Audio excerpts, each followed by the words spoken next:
Ang lulutuin ko ngayon ay ginataang monchong. Sa mga hindi nga pala nakakaalam, ang masarap sa ganitong isdang monchong ay ginataan. Medyo mahirap nga lang siya linisin dahil gawa ng kanyang kaliskis dahil medyo matigas.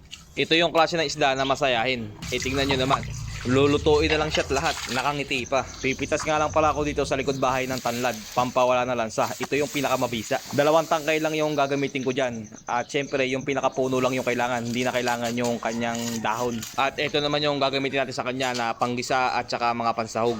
Luya, paminta, sibuyas, bawang, 2 tangkay ng tanglad, 3 piraso ng sili. Umpisa na natin gayatin yung ating bawang, luya at saka sibuyas. Ginamitan ko lang ng magic yan. Alright. Ito pala ay bok choy o kung tawagin ay Chinese cabbage. Masarap din pansahog yan para siyang pechay. Dito naman sa tanglad natin, pupukpukin lang natin yan para lumabas yung katas at saka natin ibubuhol para hindi siya mabusalsal pagka niluluto na yung ating monchong. At dahil nakagayak na yung ating mga panggisa, pwede ko na tong umpisahan. Lalagyan ko lang ng mantika. Uunahin ko ilagay yung bawang at papupulahin lang yan. Kapag ka golden brown na siya ay pwede na ilagay yung ating luya. Sa luya naman konting haluan lang yan at pwede na ilagay ang sibuyas. Lulutuin lang natin ng bahagya yung sibuyas at pwede natin isa lang itong ating tanglad. Tutubigan ko lang to ng konting-konti lang para pag nilagay natin yung ating monchong ay hindi siya manikit. Titimplahan ko lang muna ito ng paminta at saka ng kaunting patis. Mamaya ko na yan dadagdagan ulit ng patis kapag ka matabang. At kaunting kurot lang ng betchin. Tatakpan lang natin to hanggang sa siya ay lumambot. Kapag ka ganitong inaakala nyo na malambot na yung kabilang side, ay pwede na natin siyang bilingin para magpantay yung kanyang luto. Pagkatapos bilingin ay pwede na lagyan ng gata. Yung saktuhang dami lang din ng gata ang ilagay nyo. Ilalagay ko na rin tong ating sili at saka yung ating Chinese cabbage. Kapag ka naluto na yung ating Chinese cabbage na yan, ibig sabihin yan ay luto na yung ating